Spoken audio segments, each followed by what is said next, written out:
శిలాపాపం తలా పిడికెడు అన్నట్లుగా వనపర్తి జిల్లాలో జరిగిన భారీ వరిధాన్యపు కుంభకోణంలో రాజకీయ నాయకులు, మిల్లర్లు, అధికారులు ఎవరికి అందిన కాడికి వారు దోచుకున్నారు.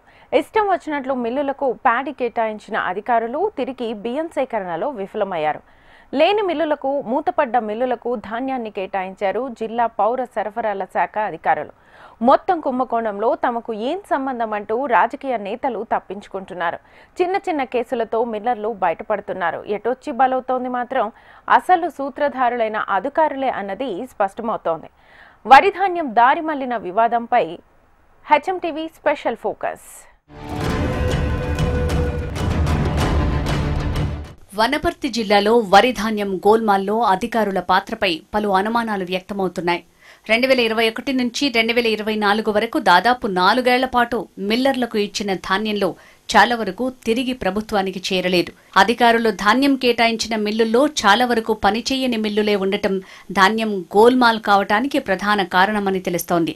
అప్పటి బీఆర్ఎస్ ప్రభుత్వ హయాంలోనే ఈ కుంభకోణం చోటు చేసుకోవటానికి అప్పటి రాజకీయ నేతల ఒత్తిడే కారణమన్న ఆరోపణలు లేకపోలేదు. అధికారులు ధాన్యం కేటాయించిన మిల్లుల్లో 1 కాదు 2 కాదు ఏకంగా 40 మిల్లులు పనిచేయనివే ఉన్నట్లు తేలింది. బినామీ పేర్లతో నకిలీ పత్రాలు సృష్టించి ధాన్యం పొందిన కొందరు మిల్లుల యజమానులు బియ్యాన్ని ఇతర రాష్ట్రాలకు తరలించి సొమ్ము చేసుకున్నారు. వనపర్తి జిల్లాలో వరి ధాన్యం రైస్ మిల్లులకు అప్పగించడంలో అధికారులు ఆడింది ఆట పాడిందే పాట చందంగా కొనసాగింది. గత 5 ఏళ్లుగా అధికారులు ఇష్టానుసారంగా రైస్ మిల్లులకు వరి ధాన్యాన్ని అప్పగించిన పరిస్థితి. తిరిగి దాన్ని బియ్యంగా తీసుకోవడంలో అధికారులు పూర్తిగా విఫలమయ్యారని చెప్పక తప్పదు. ముఖ్యంగా చెప్పాలంటే వరి ధాన్యం ఏదైతే రైస్ మిల్లర్లకు వెళ్ళిందో తిరిగి మాత్రం ఈ అధికారుల చేతికి రాలేదని చెప్పక తప్పదు. మొత్తంగా చూసుకుంటే అధికారులు దాదాపు 50-60 రైస్ మిల్లర్లు కూడా లేని, అంటే నడవని రైస్ మిల్లర్లకు కూడా ధాన్యం కేటాయించిన పరిస్థితి వనపర్తి జిల్లాలో చూస్తాం. మనం వనపర్తి జిల్లాలోని వనపర్తి మండలంలో ఉన్నటువంటి ఇదే రైస్ మిల్. ఈ రైస్ మిల్ చూసుకున్నట్టయితే దాదాపు ఎప్పుడో మూతపడ్డ రైస్ మిల్ ఇది. ఈ రైస్ మిల్కు దాదాపుగా ఇప్పటికే ఇది వనపర్తి మండలం నాచాలి గ్రామం సంబంధించినటువంటి ఎంఏ సంకల్ప రైస్ మిల్. ఈ రైస్ మిల్లో చూసుకుంటే ఎన్నో ఏళ్ల క్రితం బంద్ అయిపోయినప్పటికీ కూడా దీనికి కూడా రైస్ మిల్కు సంబంధించి కూడా ధాన్యం కేటాయించిన ఘనత వనపర్తికి సంబంధించినటువంటి అధికారులుగా చెల్లింది. సంబంధిత శాఖ అధికారులు మాత్రం ఎలాంటి గుడ్డిగా, అంటే ఇది నడుస్తుందా లేదా, ఇక్కడ ఉందా లేదా అని కూడా ఎలాంటి పరీక్షలు నిర్వహించకుండా, అక్కడికి వచ్చి సందర్శించకుండా ధాన్యం కేటాయించిన పరిస్థితి కనిపిస్తుంది. ఇందుకు ప్రధాన కారణం అక్కడ ఉన్నటువంటి నాటి పాలకులు కావచ్చు, లేకపోతే అధికారులు రైస్ మిల్లర్తో కుమ్మక్కైన విషయం కావచ్చు. ఏదేమైనప్పటికీ వనపర్తి జిల్లాలో ఇలాంటివి కోకొల్లలుగా వెలుగు చూసిన పరిస్థితి కనిపిస్తుంది. ధాన్యం ఎలా కేటాయించారు, అసలు ఈ రైస్ మిల్లులు నడవకుండా ఉన్నటువంటి రైస్ మిల్లులు, కరెంటు లేని రైస్ మిల్లులకు, అసలు రైస్ మిల్లే లేని మిల్లులకు కూడా అధికారులు కేటాయించి ధాన్యం కేటాయించిన పరిస్థితి ఉంది. 1 కాదు 2 కాదు దాదాపు 2021 నుంచి 2024 వరకు కూడా ఇదే పరిస్థితి కనిపిస్తుంది. వనపర్తి జిల్లాలో మొత్తం 14 మండలాలు ఉన్నాయి. 14 మండలాలకు సంబంధించి కూడా ఈ మండలాలకు సంబంధించి కూడా పూర్తి స్థాయిలో కూడా 180 రైస్ మిల్లు ఉండగా అందులో 48 రైస్ మిల్లులు కూడా డిఫాల్టర్గా ఇప్పటికే తేలిన పరిస్థితి కనిపిస్తుంది. మొత్తంగా ఇలా చూసుకుంటే 2021 నుంచి 2024 వరకు దాదాపుగా 1200 కోట్ల మేర అంచనా మేరకు ధాన్యం గోలుమాలైనట్లు కనిపిస్తుంది. ఒక్కొక్క రైస్ మిల్లుకు 5 నుంచి 10 కోట్ల వరకు కూడా పెండింగ్లో ఉన్న పరిస్థితి కనిపిస్తుంది. ఇప్పుడు చేతులు కాలేక ఆకులు పట్టుకున్న చందంగా అధికారులు ఇప్పుడు హడావిడి చేస్తూ రైస్ మిల్లర్ల ద్వారా కూడా ఈ ధాన్యం ఇచ్చిన ధాన్యం సేకరించడం, లేకపోతే అవసరమైతే డబ్బులు వసూలు చేసే పనులు మాత్రం నిమగ్నం అవుతున్నారు. నామమాత్రం కేసులు, అంటే పిట్టి కేసులు నమోదు చేసి రకంగా వారిని మాత్రం పూర్తి స్థాయిలో ఇది సేకరించడం సాధ్యం కాని పక్షంలో వారి నుంచి కూడా క్రిమినల్ కేసు పెట్టాల్సి ఉంటుంది, జైలుకు పంపించాల్సిన అవసరం ఉంటుంది. కానీ ఇక్కడ మాత్రం మళ్ళీ అదే తంతు కొనసాగుతుంది. నామమాత్రం కేసులు నమోదు చేసి ఇప్పటికే వారి నుంచి డబ్బులు వసూలు చేసుకునే పనులు మాత్రం పడ్డారు. అధికారిక లెక్కల ప్రకారం 2020-21 సంవత్సరం రబీ సీజన్లో సీఎంఆర్ కింద మొత్తం 18,871.720 మెట్రిక్ టన్నుల ధాన్యాన్ని అధికారులు రైస్ మిల్లర్లకు అప్పగించారు. దీనికి 12,577.053 మెట్రిక్ టన్నుల బియ్యం రావాలి. కానీ ఆ సంవత్సరంలో అధికారులు మిల్లర్ల నుంచి పొందిన బియ్యం 11,512.195 మెట్రిక్ టన్నులు మాత్రమే. ఇంకా అందాల్సిన బియ్యం 842.898 మెట్రిక్ టన్నులు. 2021-22 ఖరీఫ్ సీజన్లో సీఎంఆర్ కింద మొత్తం 28,699.400 మెట్రిక్ టన్నుల ధాన్యాన్ని అధికారులు రైస్ మిల్లర్లకు అప్పగించారు. అందులో బియ్యంగా మలిచిన తర్వాత 19,228.598 మెట్రిక్ టన్నుల బియ్యం రావాలి. కానీ ఆ సంవత్సరంలో అధికారులు మిల్లర్ల నుంచి తీసుకున్న బియ్యం 16,148.23 మెట్రిక్ టన్నులు, ఇంకా అందాల్సిన బియ్యం 3,080.373 మెట్రిక్ టన్నులు. ఇక అదే సంవత్సరంలోని రబీ సీజన్లో మొత్తం 28,400.960 మెట్రిక్ టన్నుల ధాన్యాన్ని రైస్ మిల్లర్లకు అప్పగించారు. అందులో బియ్యంగా మలిచిన తర్వాత 19,184.987 మెట్రిక్ టన్నుల బియ్యం రావాలి. కానీ ఆ సంవత్సరంలో అధికారులు మిల్లర్ల నుంచి పొందిన బియ్యం 17,367.016 మెట్రిక్ టన్నులు, ఇంకా అందాల్సిన బియ్యం 1,817.971 మెట్రిక్ టన్నులు. ఈ విధంగా ప్రతి ఏటా ప్రభుత్వానికి చేరుతున్న బియ్యం తరుగుతూనే ఉన్నాయి తప్ప లెక్క సరిపోవటం లేదు. 2022-23 ఖరీఫ్ సీజన్లో 2 దఫాలుగా రైస్ మిల్లులకు ప్యాడీ కేటాయిస్తే మొదటి దశలో 36,063.738 మెట్రిక్ టన్నుల బియ్యం తగ్గింది. రెండో దశలో 32,031.766 మెట్రిక్ టన్నుల బియ్యం తక్కువగా ఉన్నట్లు తేలింది. 2023-24 సంవత్సరం రబీ సీజన్లో 17,693.048 మెట్రిక్ టన్నుల బియ్యం తక్కువగా ఉన్నాయి. 2024-25 సంవత్సరం ఖరీఫ్ సీజన్లో 50,579.587 మెట్రిక్ టన్నుల బియ్యం తక్కువగా ప్రభుత్వానికి చేరింది. ఇలా ఈ 4 సంవత్సరాల్లో ప్రభుత్వానికి రావాల్సిన బియ్యంలో దాదాపుగా 1,42,105 మెట్రిక్ టన్నుల బియ్యం మిల్లర్లు బకాయి పడ్డారు. ఇక పెద్ద మొత్తంలో దారి మళ్లిన బియ్యాన్ని రికవరీ చేయటంలో అధికారులకు చిత్తశుద్ది లేకుండా పోయింది. బియ్యం కుంభకోణంలో విచారణ జరిపి అక్రమాలకు పాల్పడ్డ మిల్లర్లపై క్రిమినల్ కేసులు పెట్టడంతో పాటు సహకరించిన అధికారులపైన చట్టరీత్యా చర్యలు తీసుకోవాలని రైతు సంఘాల ప్రతినిధులు కోరుతున్నారు. రైతు సంఘాలు రాజకీయ నేతల ఒత్తిడితో ఎట్టకేలకు మిల్లర్లపై చర్యలకు దిగిన అధికారులు కొందరిపై నామమాత్రపు కేసులు పెట్టగా ఇంకొందరిపై క్రిమినల్ కేసులు నమోదు చేస్తున్నారు. ఇప్పటివరకు 48 మిల్లులపై కేసులు నమోదు కాగా అందులో 29 మిల్లుల యజమానులపై ఎఫ్ఐఆర్ నమోదైనట్లు వనపర్తి జిల్లా సివిల్ సప్లై డిఎం జగన్మోహన్ అంటున్నారు. పత్రికలు వచ్చిన కథనం దాని ప్రకారం చూసుకుంటే మేము ఇక్కడికి వచ్చి చార్జ్ తీసుకున్న ఒక 2 నెలలలో మేము చూసింది మా ఖరీఫ్కి వచ్చేసరికి 23-24లో 75% అయ్యింది, రబీకి వచ్చేసరికి 80% అయ్యింది. మిగతా వాళ్ళు 24-25 ఖరీఫ్ ఎవరైతే పెట్టని వాళ్ళు ఉంటే వాళ్ళపైన మేము మా పైన అధికారులకు ఇన్ఫామ్ చేసి వాళ్ళ మీద పీవీలు చేసి ఇన్స్పెక్షన్ చేసి ఎవరైతే పెట్టని వాళ్ళు ఉంటే వాళ్ళని డిఫాల్ట్ కింద పెట్టి వాళ్ళ మీద క్రిమినల్ కేసెస్ చేసేసి వాళ్ళ దగ్గర మేము రికవరీ చేస్తున్నాం.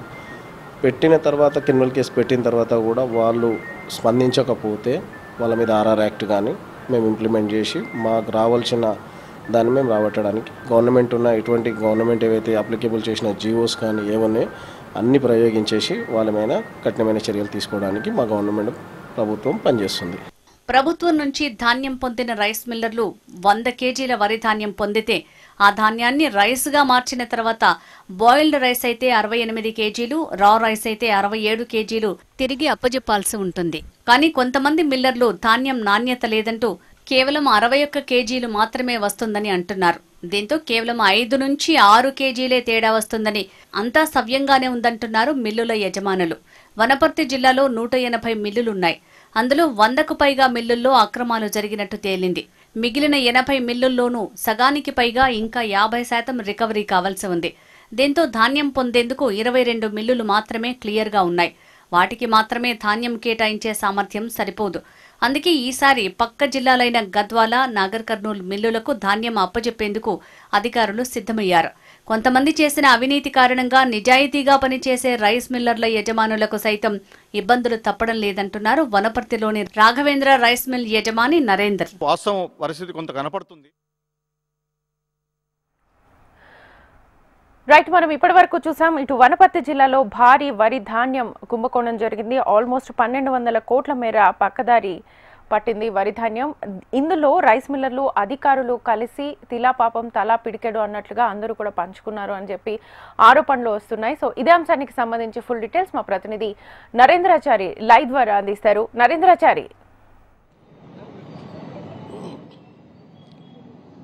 శ్వేత, వనపర్తి జిల్లాలో వరిధాన్య గోల్మాల్పై తీవ్ర చర్చ జరుగుతుంది. మనం ఇప్పటికే చూసాం. వనపర్తి జిల్లాలో జరిగిన వరిధాన్య గోల్మాల్కి సంబంధించి దాదాపు 1200 కోట్ల రూపాయలకు సంబంధించిన గోల్మాల్కి సంబంధించిన అవినీతి కూడా మనం ఇప్పుడే స్టోరీ ద్వారా చూడడం జరిగింది. అయితే మొత్తంగా చూసుకున్నట్లయితే దాదాపు 2001 నుంచి 2025 వరకు కూడా ఇప్పటి వరకు కూడా పూర్తి స్థాయిలో వనపర్తి జిల్లాలో కేవలం చిన్న జిల్లా పెద్ద స్కామ్ అని చెప్పక తప్పదు. దాదాపు 1200 కోట్ల రూపాయల వరి ధాన్యం పక్క రాష్ట్ర వెళ్లిపోయిన పరిస్థితి ఉంది. అంటే మొత్తంగా చూసుకున్నట్టయితే దాదాపుగా 180 మిల్లుల్లో 100కు పైగా మిల్లులు కూడా పనిచేయని మిల్లులకు నడవని మిల్లులకు కూడా ధాన్యం కేటాయించిన పరిస్థితి వనపర్తి జిల్లాలో ఉంది. వనపర్తి జిల్లా చూసుకున్నట్లయితే దాదాపు ఈ జిల్లాలో అధికారిక లెక్కల ప్రకారమే అధికారులు చెప్తున్న దాని ప్రకారమే 800 కోట్ల రూపాయల వరకు ఇంకా వరి ధాన్యం తమకు చేరాల్సి ఉంది. బియ్యంగా మార్చి అది ధాన్యం మీద సేకరించారో రైస్ మిల్లులకు ప్యాడీ అప్పచెప్పారో ఆ ప్యాడీ తిరిగి మనకు రైస్ రూపంలో రావాల్సినవి ఇంకా 800 కోట్ల రూపాయలు ఉందని చెప్పి అధికారిక లెక్కల ప్రకారం చెప్తున్నప్పటికీ మనకున్న సమాచారం ప్రకారం మనం గ్రౌండ్ రిపోర్ట్ చేసిన దాని ప్రకారం చూసుకుంటే దాదాపుగా 1200 కోట్ల రూపాయలు ఉంది. అది కేవలం ఒక వనపర్తి జిల్లాలో. ఉమ్మడి మామనాడు జిల్లా వ్యాప్తంగా చూసుకుంటే దాని గత వేరే ఉంది. కాకపోతే వనపర్తి జిల్లాలో అది చిన్న జిల్లా. ఉమ్మడి పాలమూరు జిల్లాలో వనపర్తి జిల్లా ఏర్పడిన తర్వాత 32 జిల్లా ఏర్పడిన తర్వాత ఈ జిల్లాలోనే ఇంత పెద్ద స్కామ్. అది కేవలం ఒక రైస్ సంబంధించిన వరి ధాన్యం మిల్లర్లకు కేటాయించే దానిపైన మనతో పాటు దీనిపైన చర్చించేందుకు స్థానికంగా ఉన్నటువంటి ప్రజాప్రతినిధులు కావచ్చు, వివిధ సంఘాల నేతలు కావచ్చు, వాళ్ళందరూ మనతో పాటు ఉన్నారు. ఈ బియ్యం వరి ధాన్యం స్కామ్ ఎలా చూడవచ్చు, ఎవరి హయాంలో జరిగిందనే దానిపైన వారి మాటల్లో తెలుసుకునే ప్రయత్నం చేద్దాం. ముందుగా మనకి సంబంధించిన చెప్పండి సార్, ఇప్పుడు వనపర్తి జిల్లాలో గత 2021 నుంచి 24 వరకు 25 వరకు కూడా ప్రజెంట్ ఇప్పటి వరకు కూడా వరి ధాన్యంలో భారీ గోల్మాల్ చోటు చేసుకుంది. వరి ధాన్యం కూడా ఇతర రాష్ట్రాలు వెళ్ళిపోయినట్టు మనకు సమాచారం. దీనిపైన మీరేమంటారు? ఏ సమయంలో ఎవరి దీని కారకులను మీరు భావిస్తున్నారు? ఖచ్చితంగా గత బీఆర్ఎస్ ప్రభుత్వంలో 2018 నుంచి దాదాపుగా 23 ఎండింగ్ 24 మొదటి దాకా ఈ జిల్లాలో 176 మొత్తం బాయిలర్ రైస్ మిల్స్ ఒక 15 ఉంటే మిగతావన్నీ రా రైస్ మిల్స్. దీంట్లో దాదాపుగా కొన్ని సీఎంఆర్కు పెట్టాల్సినటువంటి రైస్ను పూర్తి స్థాయిలో పెట్టకుండా కంప్లీట్గా అంటే ఇష్టారాజ్యంగా ఆ రోజు ధాన్యం కేటాయింపులు చేయడం వల్ల ఈ రోజు ఉండేటువంటి ప్రభుత్వంలో వాటన్నింటినీ కట్టడి చేయడానికి అని చెప్పేసి దాదాపుగా పోలీస్ కేసులు ఒక 25 మిల్లుల పైన, ఆర్ఆర్ యాక్ట్ పైన ఒక 60 మిల్లులను ఇట్లా చెప్తూ పోతే అనేకమైనటువంటి కేసులు ఇప్పుడు ఉండేటువంటి ప్రభుత్వం కట్టడి చేయాలని, అంటే దుర్వినియోగాన్ని కట్టడి చేయాలనేటువంటి ఉద్దేశంతో చేసిన ధర్మిలోనే ఇలా అధికారిక లెక్కల ప్రకారం వాస్తవంగా నేను విన్నాను 1500 కోట్లని కాదు 1600 కోట్ల పైన నాటి ప్రభుత్వంలో పూర్తిగా. ఎందుకు ఇది పరిస్థితి జరిగిందంటే బీఆర్ఎస్ పార్టీకి సంబంధించినటువంటి నాయకులకు కూడా ఆ రోజుల్లో మిల్లులు ఉండడం వల్ల, భాగస్వామ్యాలు ఉండడం వల్లనే ఈ విధమైన పరిస్థితి ఏర్పడింది అనేది నా ఉద్దేశం. మీరు చెప్పండి, అంటే ఇప్పుడు దాదాపు ఈ 21 నుంచి 24 వరకు అప్పుడు జరిగినట్టే ఆ కుంభకోణం ఏ స్థాయిలో జరిగింది అనుకోవచ్చు? వరి ధాన్యం ఎలా ఇతర రాష్ట్రాలకు పోయింది, కుంభకోణం ఎలా జరిగింది అనుకుంటున్నారు? ఈ వనపర్తి జిల్లాలో వచ్చేసి దాదాపు 180 దాకా రైస్ మిల్లులు ఉండడం జరిగింది. అప్పట్లో ఇంతకుముందు వారు చెప్పినట్లు టీఆర్ఎస్ ప్రభుత్వంలో వారి యొక్క పార్టీకి సంబంధించిన వ్యక్తుల యొక్క రైస్ మిల్లులు ఉన్నాయి. దాంట్లో మిషనరీ లేకున్నా ఉడక యొక్క సరుకులు దింపడం జరిగింది. అప్పట్లో కొంతమంది ప్రతిపక్షంలో మేము కూడా అక్కడ వెలువెత్తి చూపడం జరిగింది. ఆ విధంగా గత ప్రభుత్వంలో ఈ యొక్క అవినీతి మొత్తం ఆ ప్రభుత్వంలోనే జరిగింది. ఈ ప్రభుత్వం వచ్చిన తర్వాత రాష్ట్ర వ్యాప్తంగా 50,000 కోట్లు ఉన్నాయి. ఈ జిల్లా వరకు వచ్చేసి దాదాపు 1200 కోట్లు మీ హెచ్ఎంటీవీ ద్వారా తెలియపరిచిండ్రు. ఇంకా అది మీరు 1200 కోట్లు అంటున్నారు. ఇంతకుముందు మా జిల్లా ప్రెసిడెంట్ గారు 1600 కోట్లు చూపించడం జరిగింది. ఈ సంవత్సరము పోయిన ఈ ప్రభుత్వం వచ్చిన తర్వాత, కాంగ్రెస్ ప్రభుత్వం వచ్చిన తర్వాత 248 మెట్రిక్ టన్నులు పండడం జరిగింది వర్షాకాలంలో. ఈ యాసంగిలో దాదాపు 348 మెట్రిక్ టన్నులు వండడం జరిగింది వరి ధాన్యం. హైయెస్ట్ గతంలో టీఆర్ఎస్ ప్రభుత్వంలో 98 మెట్రిక్ టన్నులు మన యాసంగిలో. ఈ ప్రభుత్వం వచ్చిన తర్వాత ఈ యొక్క జిల్లాలో అత్యధిక శాతము వరి పండడం జరిగింది. గత ప్రభుత్వంలో 98,000 క్వింటాల్ టన్నులనే అంత అవినీతి జరిగింది. ఈ ప్రభుత్వం వచ్చిన తర్వాత ఇక్కడ ఉండే ప్రజాప్రతినిధులు ఎమ్మెల్యే గారు కానివ్వండి, జిల్లా అధికారులను పురమాయించి రాష్ట్ర మంత్రివర్యులు ఉత్తమ్ కుమార్ రెడ్డి గారు ప్రతినిత్యము టెలికాన్ఫరెన్స్ తర్వాత ఎక్కడ కూడా అవినీతి జరగకుండా రైతుకు గిట్టుబాటు ధర, అదే విధంగా సన్న ఓట్లకు 500 బోనస్ వచ్చే విధంగా ఈ రోజు ఈ ప్రభుత్వం సంకల్పం తీసుకున్నది. ఈ యొక్క అవినీతి మీరు హెచ్ఎంటీ వాళ్ళు తీసుకొచ్చింది ప్రజలకు న్యాయం చేయాలనే ఉద్దేశంతో వచ్చి ఈ అవినీతి మొత్తం గత ప్రభుత్వాలనే జరిగింది. గత ప్రభుత్వ పాలకులు, గత ప్రభుత్వంలో ఉండే నాయకులు వాళ్ళ యొక్క రైస్ మిల్లులకు యథాచికంగా ఇష్టం వచ్చినట్లు ఇష్టారాజ్యంగా ఓట్లు ఎత్తడం వల్లనే ఈ రోజు ఈ రైతుకు నష్టం జరిగింది. ఈ రోజు ఈ వనపర్తి జిల్లాలో కానివ్వండి, ఇంకా రాష్ట్రం మొత్తంలో, ఎందుకంటే సరైన టైంలో రైతు యొక్క ప్యాడీ లిఫ్ట్ ఎందుకు జరుగుతలేదంటే గతంలో జరిగిన అవినీతి, కొన్ని రైస్ మిల్లులను బ్లాక్ లిస్టులో పెట్టడం వల్లనే ఈ రోజు ఈ విధంగా జరుగుతుంది. అదేవిధంగా ఈ రోజు వనపర్తి జిల్లాలో ఈ యొక్క వనపర్తి వ్యవసాయ మార్కెట్ కూడా గత ప్రభుత్వం నిర్మాణం చేసింది. ఆ వ్యవసాయ మార్కెట్ లో కూడా ఇక్కడ ఉండే పాలకుల జాప్యం వల్ల అక్కడ సీసీ అస్తవ్యస్తంగా ఉండడం వల్ల ఈ రోజు దాదాపు 1000 ధాన్యం కూడా తడవడం జరిగింది. గత ప్రభుత్వ లోపము. గత ప్రభుత్వంలో వరి వేస్తే ఉరి అన్నారు, కానీ ఈ రోజు కాంగ్రెస్ ప్రభుత్వాన్ని రైతును ఎన్నదండి ఉండి 500 బోనస్ కూడా సన్న ఓట్లకు ఇవ్వడం జరిగింది. చాలా మంది మనతో పాటు ఉన్నారు. అంటే ప్రస్తుతానికి ఒక్కొక్కరు అభిప్రాయాలు తెలియజేస్తున్న పరిస్థితి కనిపిస్తుంది. మనతో పాటు మరికొంతమంది ప్రజాప్రతినిధులు ఉన్నారు. చెప్పండి, ఇప్పుడు ఈ వనపర్తిలో జరిగిన వరి ధాన్యాన్ని గత ప్రభుత్వంలో జరిగిందని చెప్పేసి వాళ్ళు చెప్తా ఉన్నారు. దీనికి మీరేమంటారు? నా పేరు వాకిటి శ్రీధర్, భారత రాష్ట్ర సమితి జిల్లా అధికార ప్రతినిధి. వరి ధాన్యం కొనుగోలు అనేది నిరంతర ప్రక్రియ. అట్లాగే మిల్లులకు కేటాయించినటువంటి వసూళ్లు కూడా నిరంతర ప్రక్రియ. గత ప్రభుత్వం మారినా మరి కొత్త ప్రభుత్వం వచ్చినా అది నిరంతర ప్రక్రియ. మిల్లుల దగ్గర వసూలు చేసే బాధ్యత ప్రస్తుత ప్రభుత్వాన్ని. దాని కుంభకోణం అనము. 1200 బాకీ ఉన్నది, వాళ్ళతో వసూలు చేయాలి. ఆ బాధ్యత నెరవేర్చకుండా అవతల మీద నెపం పెట్టడం తప్పు. ఇకపోతే నేను రిటర్న్ గా చూపిస్తాను. స్వయాన జూపల్లి కృష్ణారావు గారు మన మంత్రి గారి నియోజకవర్గంలో గతంలో సర్కారు గోదాంలో దొంగతనం జరిగింది. ఇది రిటర్న్ గా మా నిరంజన్ రెడ్డి గారు జిల్లా కలెక్టర్ గారికి కంప్లైంట్ చేస్తున్నారు. దీనిపైన ఇప్పటి వరకు చర్యలు లేవు. వీళ్ళు కూడా కుంభకోణం గురించి మాట్లాడితే కుంభకోణం ఏంది, అసలు వసూలు ఏంది అనేది తెలియకుండా ఇతరులపై ఆరోపణ చేయకుండా మీ బాధ్యతను మీరు నెరవేర్చండి. మీకు ప్రభుత్వం ఉన్నది. ఇప్పుడు మిల్లులకు కేటాయించినటువంటి ధాన్యాన్ని, వాళ్ళకి రావాల్సినటువంటి రాబడిని ప్రభుత్వానికి వసూలు చేయాలా. అది మర్చిపెట్టి ఇప్పుడు వనపర్తి నియోజకవర్గంలో ఆరోపణ వచ్చింది. నేను అంటున్నాను ఈరోజు, గత ప్రభుత్వంలో నిరంజన్ రెడ్డి గారే ఇట్లా ప్రభుత్వ గోదాములు నిర్మించకపోతే ఇప్పటికి సగం కూడా వీళ్ళు ఒడ్లు లిఫ్ట్ చేసేటటువంటి పరిస్థితి లేదు. ఆ రోజుల్లో కరోనా వచ్చినా కేంద్ర ప్రభుత్వం ఎఫ్సీఐ సహకరించకుండా మనం బియ్యం కొనకపోయినా, కేసీఆర్ గారు స్వయాన ఢిల్లీ వెళ్లి కేంద్రానికి మొరబెట్టుకున్నా, కేంద్రం సహకరించకపోయినా రైతులు నష్టపోవద్దని మిల్లులను కాలు మొక్కి చేతులు మొక్కి రైతు నష్టపోవద్దు. ముఖ్యంగా ప్రభుత్వం ఈ రోజు కాకపోతే రేపు వసూలు చేసుకుంటది. రైతు పండించిన పంట వాడు ఇంట్లోనే పెట్టుకోలేరు కదా. కాబట్టి నేను ఏమంటున్నా అంటే ప్రభుత్వం చేయాల్సిన పని, ఈ ప్రభుత్వం కానీ ఇంకే ప్రభుత్వం కానీ, వారి బాధ్యత వారు నిర్వర్తించడం చేత కాకుండా గతంలో చూసినారు, మీరు ఇప్పుడు చూసినారు. వరి ధాన్యం సేకరణ 25 రోజులు అవుతుందండి.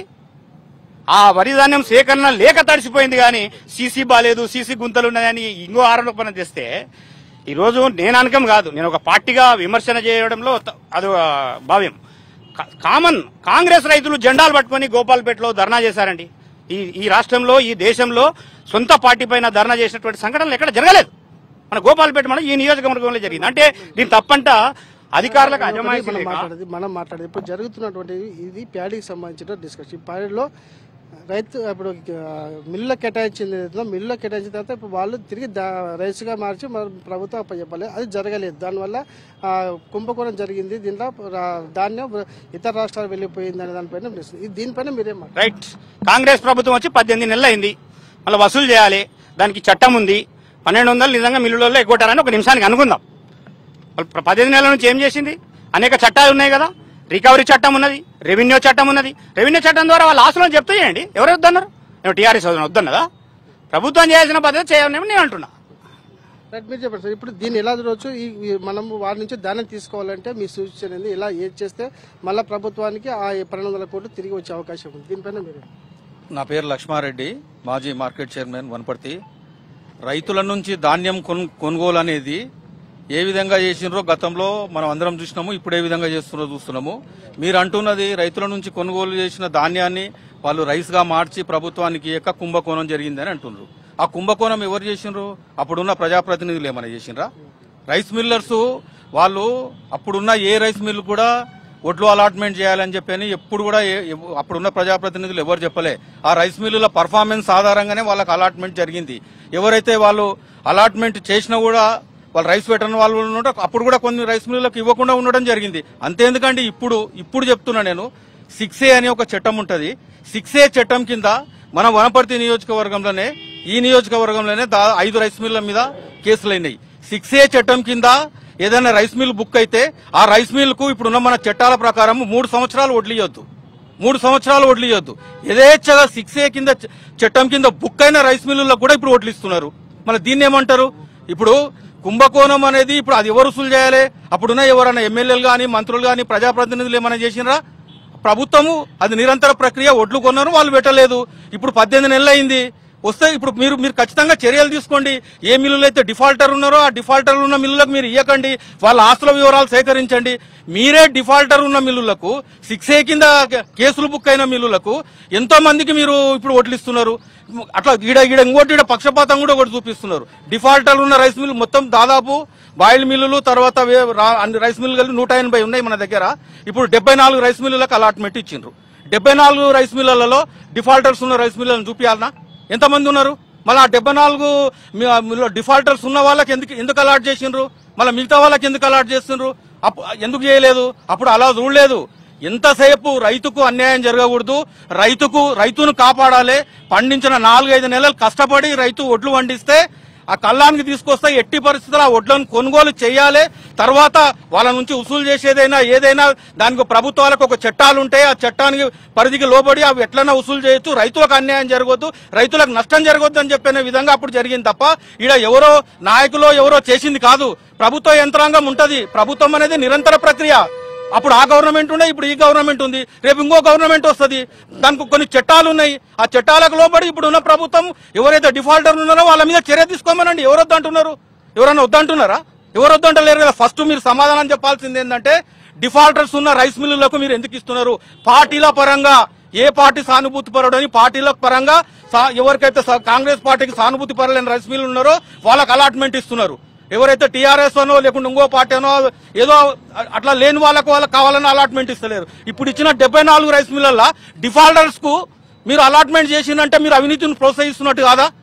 మరీ దారుణం ఏంటంటే 6A చట్టం కింద ఒక రైస్ మిల్ బుక్ అయితే 3 సంవత్సరాలు అలాట్మెంట్ ఇవ్వద్దండి. మన చట్టం ఆ విధంగా ఉంది. అలాంటి మిల్లులకు కూడా మీరు అలాట్మెంట్ ఇచ్చిందంటే మళ్ళీ మీరు అవినీతిని ప్రోత్సహిస్తున్నట్టు కాదా? ఇది ఎంతవరకు కరెక్ట్? ఇది మీరు వాళ్ళ ఆస్తులను జప్తు చేయండి, మిల్లర్ల ఆస్తులను జప్తు చేయండి. ఎవరు వద్దంటున్నారు? ఇప్పుడు అది నిరంతర ప్రక్రియ. మనతో పాటు మరికొంతమంది ప్రజా సంఘాల నేతలు ఉన్నారు. ప్రజా సంఘ నేతలు కూడా దీనిపైన వారి మాటల్లో తెలుసుకుందాం. సార్ చెప్పండి, ఈ వరిధాన్యానికి సంబంధించి కుంభకోణం అంటారా, దీన్ని ఏమంటారో మీరు మీ మాటల్లో ఏం చెప్పదలుచుకున్నారు? ముందుగా ఈ యొక్క డెబిట్ కార్యక్రమం ఏర్పాటు చేసిన HMT వారికి ధన్యవాదాలు తెలుపుకుంటూ 2017 సంవత్సరం నుంచి వరి కొనుగోలు కేంద్రాల్లో కనీసం 183 రైస్ మిల్లు అంటే 100 rice mill defaulter. 100 rice mill కొన్ని ఏసీకే అంటే 10,800 బ్యాగులు అయితే ఒక ఏసీకే. అటువంటి ఏసీకేలు కనీసం ఒక్కొక్క రైస్ మిల్లు 8, 10, 15, 20 ఏసీకేలు కూడా పెండింగ్ ఉన్న రైస్ మిల్లు ఉన్నాయి. అంటే రికవరీ ఎందుకు చేయలేదు? అధికారుల నిర్లక్ష్యమా, లేదు వీళ్ళ భయమా, రాజకీయ నాయకుల భయమా? రాత్రి సివిల్ సప్లై డిఎం గారు కొండలరావు గారు రాత్రి ట్రాన్స్ఫర్ అయిపోయాడు. అంటే ఈ అధికారుల నిర్లక్ష్యం, వాళ్ళ అధికారులు ఎవరు ఏం చేసి పెట్టేసినా కూడా కనీసం ఏంటంటే కొనుగోలు కేంద్రాలు ఏర్పాటు చేసి వీళ్ళు మొత్తం రైస్ మిల్లకు మొత్తం ఇచ్చేసి పెట్టేసినప్పుడు 100 రైస్ మిల్లు పెండింగ్ ఉన్నప్పుడు వీళ్ళపైన ఎందుకు చర్యలు తీసుకోలేదు? అంటే ఇప్పుడు టీఆర్ఎస్ ప్రభుత్వం పోయిన తర్వాత కాంగ్రెస్ ప్రభుత్వం వచ్చేసి 18 నెలలు అవుతుంది. 18 నెలల కన్నా ముందు టీఆర్ఎస్ ప్రభుత్వం ఏం చేసింది, తర్వాత కాంగ్రెస్ ప్రభుత్వం ఏం చేసింది? ఇప్పుడుండే కాంగ్రెస్ ప్రభుత్వం కూడా కొనుగోలు కేంద్రాలు కనీసం 481 కొనుగోలు కేంద్రాలు ఏర్పాటు చేసింది. 481 కొనుగోలు కేంద్రాల్లో 200 కొనుగోలు కేంద్రాలు క్లోజ్ అయిపోయినాయి. 281 కొనుగోలు కేంద్రాలు ఉన్నవి. కనీసం ఇక్కడ మంత్రి ఇలాకా ఉంది. ఏది చిన్నంబాయి మండలి కానీ, వీపనగల మండలి కానీ, బానగల మండలి కానీ కనీసం కొనుగోలు కేంద్రాలు చూస్తే రైతులు వాళ్ళు అంటే మొలకలు వచ్చేసి ఎంత పరిస్థితులు ఇదైపోయినంటే వీళ్ళు ఆ పార్టీ పైన ఈ పార్టీ పైన ఆ పార్టీ మాట్లాడే విధానాలు ఉన్నాయి. కానీ కనీసం రైతుకు మేము రైతు ప్రభుత్వం అంటారు. ఎక్కడ రైతుకు న్యాయం చేస్తున్నారు, ఏ విధంగా న్యాయం చేస్తున్నారు? రైతుల ప్రభుత్వం, మేము రైతు ప్రభుత్వం అంటున్నారు. కానీ కనీసం వాళ్ళ దగ్గర ఎందుకు రికవర్ చేయలేకపోయినారు? అదే రైతు ఈ రోజు నాడు కనీసం రుణమాఫీ, ఆ రైతు కొంతవరకు ఏదైనా రుణం ఉన్నాడు అనుకో, బ్యాంకు వాళ్ళు వచ్చేసి ఇంటి దగ్గర వచ్చి దౌర్జన్యం చేస్తున్నారు. వాళ్ళది ఎవరు కూడా పట్టించుకుంటే నాదుడే లేదు. ఇప్పటి వరకు కూడా కనీసం వసూలు చేస్తూనే ఉంటారు. ఎక్కడ వసూలు చేస్తున్నారు? ఊక రైస్ మిల్లు కొన్ని సీల్ చేసి అయిపోతుంది. వాళ్ళ ఆస్తులు చెప్తే చేయండి, ఉత్త సీల్ చేసే కాడికి మేము సీల్ చేసేసామని చెప్పేసి పెట్టిన తర్వాత కాదు కదా. వాళ్ళ ఆస్తులు చెప్తే చేసి ప్రభుత్వం నష్టం. ఇదంతా ఎవరిది? ప్రజాస్వామ్యం. ఇది మీ అధికారుల సొమ్ము కాదు, లేదు రాజకీయ నాయకుల సొమ్ము కాదు. వీళ్ళు ఎంతసేపు ఉన్నా 5 సంవత్సరాల ప్రభుత్వాలు మాత్రమే. ఈ రోజు ఈ ప్రభుత్వం అంటే రేపు ఇంకో ప్రభుత్వం కావచ్చు. కాకపోతే ఏంటంటే ప్రజాధనాన్ని వృధా చేయొద్దు. ఏ రైస్ మిల్ అయితే ఎవరైతే ఉన్నారో, ఏ పార్టీ వాళ్ళైనా సరే, వారి దగ్గర ఖచ్చితంగా రికవర్ చేయాలి. వాళ్ళ ఆస్తులు జప్తు చేసి రికవర్ చేయాలని చెప్పేసి మేము కోరుకుంటున్నాం. మీరు చెప్పండి, ఇప్పుడు చాలా వరకు ఈ ప్యాడీకి సంబంధించిన ఈ అమౌంట్ మళ్ళీ తిరిగి ప్రభుత్వానికి చేరాలంటే ఏం చేస్తే బాగుంటుంది? ఎవరిపైన చర్యలు తీసుకోవాలంటే?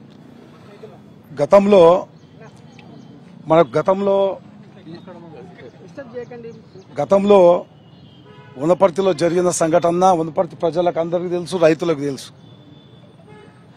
మీరు ఏదైతే హెచ్ఎంటీ ద్వారా ఏదైతే ఈ యొక్క కార్యక్రమం తీసుకున్నారో మొదటగా మీకు ధన్యవాదాలు తెలియజేస్తా ఉన్నాను. ఎందుకంటే గత ప్రభుత్వం ఏదైతే ఉన్నదో బీఆర్ఎస్ ప్రభుత్వంలో ఇక్కడ మంత్రివర్గ కూడా ప్రాతినిధ్యం వహించింది. ఇక్కడ వ్యవసాయ శాఖ మంత్రిగా ఆశ్చర్యకరమైన విషయం ఏంటంటే, ఇది ఎవరు దాచిపెట్టుకోవాల్సిన అవసరం లేదు. టీవీలు చూసినాయి, ప్రజలు చూసిండ్రు, పత్రికలు చూసిండ్రు. ఇక్కడ చిట్యాల గ్రామంలో ఒక టీఆర్ఎస్ నాయకునికి ఒక మిల్లు కట్టిండు. దాంట్లో మిషన్లు లేవు, కరెంటు లేదు. కానీ 1000 టన్నుల వడ్లు వస్తున్నాయి, బియ్యం అయిపోతున్నాయి. మాయాజాలం. అంటే 1200 కోట్లు ఏ విధమైనటువంటి అవినీతి జరిగిందంటే ఇది స్పష్టం. అది ఆ రోజు మేము పోయి ఆ రైస్ మిల్లు దగ్గర ధర్నా చేస్తే ఎంబడే కేసు బుక్ అయింది. ఆ రైస్ మిల్లు అక్కడ ఏమీ లేదు. ఆశ్చర్యకరమైన అంటే గతంలో మనకు మాయాలు చేస్తుంటాయి. అరే మిషన్లే లేవు, కరెంటే లేదు, వడ్లు వస్తున్నాయి, బియ్యం అయిపోతున్నాయి. ఆమె కేసు బుక్ అయింది. ఆ కేసు ప్రభుత్వం అక్కడ కేసు బుక్ అయింది, పోలీసు బుక్ చేశారు. కాబట్టి ఇంత స్పష్టంగా కనిపిస్తా ఉన్నది. అయితే మా వనపర్తి ఏమైందంటే ఈ వరి ధాన్యం విషయంలో మనకు ఓల్డ్ సిటీ ఉంది, అన్ని అక్రమాలు ఎక్కువ జరుగుతుంటాయి అక్కడ మనకు రకరకాలుగా. వనపర్తి కూడా ధాన్యం విషయంలో షెల్టర్ అయిపోయింది. కొల్లాపూర్లో ఉండే వ్యక్తులందరూ వచ్చి ఈ యొక్క పాలిటెక్ శిశు మందిర్ వెనకాల ఒక రైస్ మిల్ ఉందండి. 1000 టన్నులు ఒక తిక్కు వర్షం పడుతుంది, రాత్రి 12 గంటలకు 1000 బస్సులు నింపుతున్నారు. మహేశ్వరుడు అనే వ్యక్తి 1000 టన్నులు అవినీతికి దింపుతున్నారు. ఏవైతే రేవతి సివిల్ సప్లై అధికారి రేవతి మేడాన్ని 12 గంటలకు అర్ధరాత్రి తీసుకొచ్చడం, ఒతికి వర్షం పడతా ఉన్నది. అక్కడ వాళ్ళని పట్టుకోవడం జరిగింది. ఆయన మీద కేసు బుక్ చేసిండ్రు, జైలుకు పోయిండ్రు. ఇది వనపర్తికి అడ్డగా మారింది. 1200 కోట్లు మీరు హెచ్ఎంటీవీ ఏదో చెప్తా ఉన్నారు, ఇది స్పష్టము. ఇది ఎక్కడ కూడా అవినీతి జరిగిన ప్రభుత్వము, అది స్పష్టము. ఇక్కడ మంత్రిగా ఉన్నారు, వాళ్ళు చేసిన వాళ్ళే బాధ్యత వహించాలి. ఈ రోజు మాట్లాడుతూ ఉన్నారు, కరెక్ట్ కాదు. 75 సంవత్సరాల తర్వాత మొట్టమొదటిసారిగా వర్షం వచ్చింది అడ్వాన్స్ గా. దానివల్ల వర్షం కొంత ధాన్యం తడిచిండొచ్చు. ముఖ్యమంత్రి గారు కూడా తడిసిన ధాన్యాన్ని కూడా కొనుగోలు చేయమని చెప్తా ఉన్నారు. కాబట్టి అవినీతి జరిగిన మాట వాస్తవం. ఎందుకంటే మీరే చెప్తా ఉన్నారు 1200 కోట్ల అవినీతి జరిగింది. దీని మీద ఖచ్చితంగా చర్య తీసుకోవాల్సిందే పాలకులు. ఎందుకంటే చాలా మంది రైస్ మిల్లులు ఏదైతే 3 కోట్లు 2 కోట్ల అవినీతికి పాల్పడితే కట్టండి అని చెప్పి ఇప్పుడున్న ప్రభుత్వ అధికారులు అడిగితే మీకు జైలు పంపండి, కానీ మేము కట్టే పరిస్థితి లేము. మేము ఒప్పుకుంటున్నాం, కానీ మా దగ్గర డబ్బులు లేవు, ఇప్పుడు కట్టే పరిస్థితి లేదు, మమ్మల్ని జైలుకు పంపండి అని 2-3 కోట్లు తిందోళ్ళు చెప్తున్నారు రైస్ మిల్లులు. కాబట్టి ఏ ప్రభుత్వంలో అవినీతి జరిగిందో వాళ్ళే బాధ్యత వహించాలి. ఏ ప్రభుత్వంలో అవినీతి జరిగిందో ఆ పాలకులే బాధ్యత వహించాలి. కాబట్టి ఈ రోజు స్పష్టం. మేము హెచ్ఎంటీ ద్వారా ఈ ప్రజలకు, రైతులకు, ఈ రోజు భారతదేశం వ్యవసాయ కుటుంబం, ఇటు రైతులకు అన్యాయం జరిగింది, ప్రజలకు అన్యాయం జరిగింది, ప్రభుత్వానికి జరిగింది అన్యాయం. ఎవరికి లాభం జరిగిందంటే అప్పుడు పరిపాలించిన ఆ పాలకులకు, అప్పుడు పరిపాలించినటువంటి రైస్ మిల్లులో ఉన్నటువంటి వ్యాపారస్తులకు, వీళ్ళిద్దరికీ లాభాలు జరిగినాయి. ఏదైతే రైస్ మిల్లుల దగ్గర ఏదైతే ఉన్నదో పాలకులకు కూడా వాటా ఉన్నది. స్పష్టంగా చెప్తా ఉన్నాను, వాటా లేనిది ఎవ్వరు కూడా ఈ 1200 కోట్లు ఈ జిల్లాల అవినీతి జరిగే అవకాశమే లేదు, ఆ సోర్సే లేదు. పాలకుల అండ ఉంది కాబట్టి కొల్లాపూర్ నుంచి వచ్చి ఇక్కడ షెల్టర్ పాయింట్ ధాన్యానికి అవినీతి దానికి వనపర్తి షెల్టర్. మనతో పాటు కొత్తగూడ నుంచి వచ్చిన ప్రజాప్రతినిధులు ఉన్నారు. చెప్పండి, కొత్తగూడ నుంచి మీరు వచ్చి రావడం జరిగింది. అసలు ఈ మీ ప్రాంతంలో కూడా ఎక్కువగా రైస్ మిల్లులు ఉన్నాయి, అక్కడ కూడా అసలు లేని మిల్లులో కూడా వరిధాన్యం కేటాయించి అసలు ఇల్లు అక్కడ మిల్లులు లేని దానికి దీన్ని ఎలా చూడవచ్చు? అసలు ముఖ్యంగా చెప్పాలంటే 2019 నుంచి మనం ఒకసారి ఆలోచించి తీసుకుంటే గతంలో రైస్ మిల్లర్స్ ఏమంటుంటే వాళ్ళు రైస్ మిల్లర్స్ చెప్పే విధానం ఏంటంటే మేము మమ్మల్ని 68 కిలోలు పెట్టమంటున్నారు, మేము పెట్టలేము లబోదిబ్బో అని చెప్పి మేము మిల్లులు బంద్ చేసుకుంటామనే పరిస్థితి నుంచి మాకు 64 కిలోలే గిట్టుబాటు అవుతుంది ఒక కింటా వడ్లకు, మాకు ఇంతవరకైతే మేము పెట్టగలుగుతాం ప్రభుత్వానికి అనే రైస్ మిల్లర్స్. దాని తర్వాత 2019-18 నుంచి రైస్ మిల్లులు కొత్తగా పుట్టుకొస్తున్నాయి. అంటే ఇంత ఇబ్బందుల్లో ఉన్నా కూడా రైస్ మిల్లులు కొత్తగా పుట్టుకొస్తున్నాయి. అంటే రైస్ మిల్లే ఒక పెద్ద జీవనాధారం. వాడు ఒక మనిషి జీవితకాలం సరిపడనంత ఒక రైస్ మిల్ ఉంటే ఆ టైంలో సంపాదించదని చెప్పి ప్రభుత్వం నుంచి ఉన్న వాళ్ళకున్న ఆదేశాల మేరకు అంటే గత ప్రభుత్వం పట్టించుకోని వాళ్ళ నిర్లక్ష్యం నుంచే ఇన్ని రైస్ మిల్లులు పుట్టుకొచ్చినాయి. నేనేం అప్పటి కాదు ఏది వ్యవసాయం ఎక్కువ కాదు. 2000 గత ప్రభుత్వం వైఎస్ రాజశేఖర రెడ్డి గారు ముఖ్యమంత్రిగా ఉన్నప్పుడు ఇక్కడికున్న మొత్తం ఇప్పుడున్న వనపర్తి జిల్లా అనుకోండి, ఉమ్మడి మహబూబ్నగర్ జిల్లాలో కూడా కాలువలు, రైతులు, డ్యామ్ అన్ని రకాలుగా సెట్ చేసిపోయిండు. దాని తర్వాత ఏమైందంటే 2019 నుంచి కొత్తగా మనకు 2018కి ముందు ఎన్ని రైస్ మిల్లు ఎంత పర్సెంటేజ్ రైస్ మిల్లు పెట్టినాయి. రైస్ మిల్లర్స్ మాకు ఎందుకు గిట్టుబాటు అయితే లేదని చెప్పి దానికన్నా ముందు మేము రైస్ మిల్లులనే బంద్ చేసుకుంటాం అన్నోళ్ళు ఈ రోజు యథార్థంగా కొత్త మిల్లులు ఎందుకు చేస్తున్నారంటే ఇదే కారణం. ఏమి దాని విషయంలో ఎలాంటిది నా ఒపీనియన్ ఏంటంటే ఇది మంచో చెడో తెలియదు, కానీ దీని మీద ఇప్పుడున్న చట్టాలకు కూడా అతిథులు కాదు. వాళ్ళు తీసుకుపోయి జైలుకి ఏముంది, నెక్స్ట్ డే వాళ్ళు సంపాదించిన దాంట్లో దాని ఇంట్రెస్ట్ చాలు వాళ్ళు బయటికి రావడానికి. వాళ్ళకు వస్తున్నారు, రేపు పోతున్నారు, ఏదో పోస్తారు, ₹1,00,000 పెడతారు, బెయిల్ తీసుకుని బయటకు యథావిధిగా వస్తున్నారు. వాళ్ళకని జరుగుతుంది, జరగవలసినవి మొత్తం జరుగుతున్నాయి. ఇప్పుడు యథావిధి దిగుతున్నవి వాడనంటే వాళ్ళకు ఇప్పుడు కొన్నిసార్లు షెల్టర్ లేక కొన్ని సందర్భాలలో కూడా 6A చట్టం ఉన్నా కూడా అది దింపుతున్నారు, కానీ ఎక్కడ కూడా ఆ మిల్లుకు రైస్ ఆడిస్తలేదు. ఇది వాస్తవం. దాంతోపాటు రెండో విషయం ఏంటి సార్ అంటే ఈసారి ఇక్కడ జరిగిన ఇబ్బంది ఏంటంటే గతంలో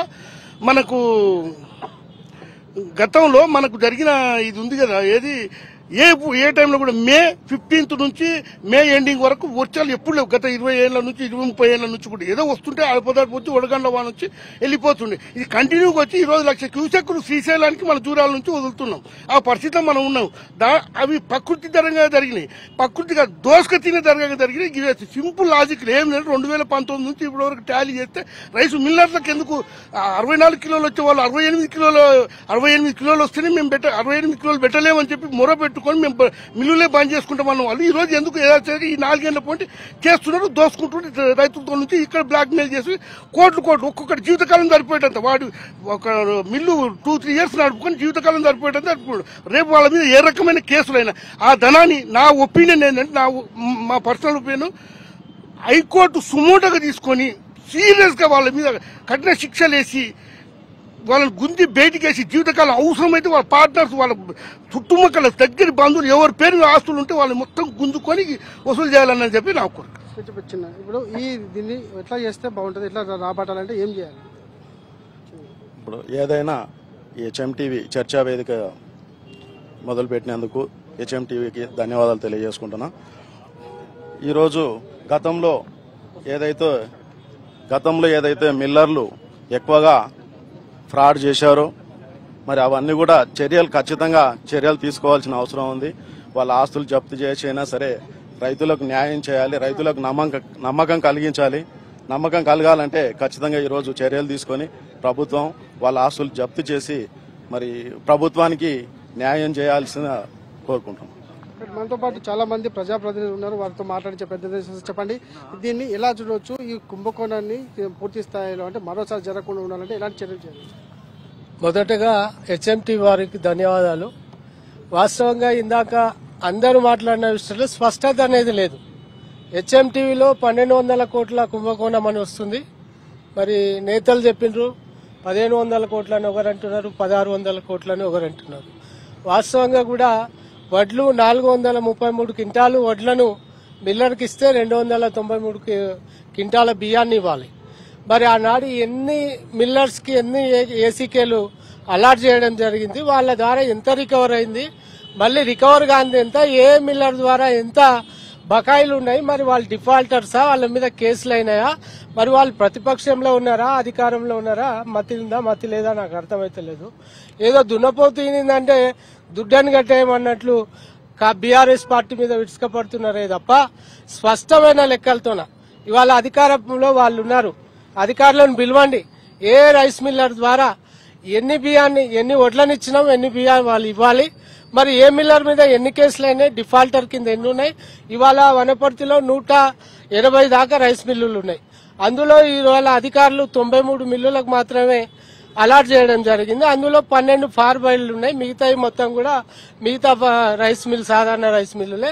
మరి ఇవాళ మేము వాళ్ళని అడిగితే సమాధానం ఏముంది అధికారులతో అంటే స్పష్టత లేదు ఎక్కడ కూడా.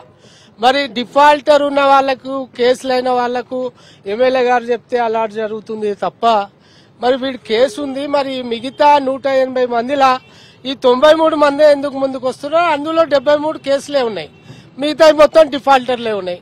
మరి స్వచ్ఛంగా మిల్లులు నడిపే యజమానులకు ఎందుకు ఇవ్వడం లేదు వాళ్ళ ధాన్యం అనేది సూటిగా ప్రశ్నిస్తున్నాం. రెండో విషయం, ఆనాడు గత ప్రభుత్వం బీజేపీ ప్రభుత్వం సెంట్రల్లో ఎఫ్సీఐ ద్వారా మన బియ్యాన్ని కొనలేదు, తెలంగాణ బియ్యాన్ని. ఆ రోజు ఢిల్లీకి వెళ్లి కేసీఆర్ మా వ్యవసాయ శాఖ మంత్రి అడిగితే తెలంగాణలో నూకలుంటాయి, ఆ బియ్యం మేము తీసుకోమని చెప్పడం జరిగింది.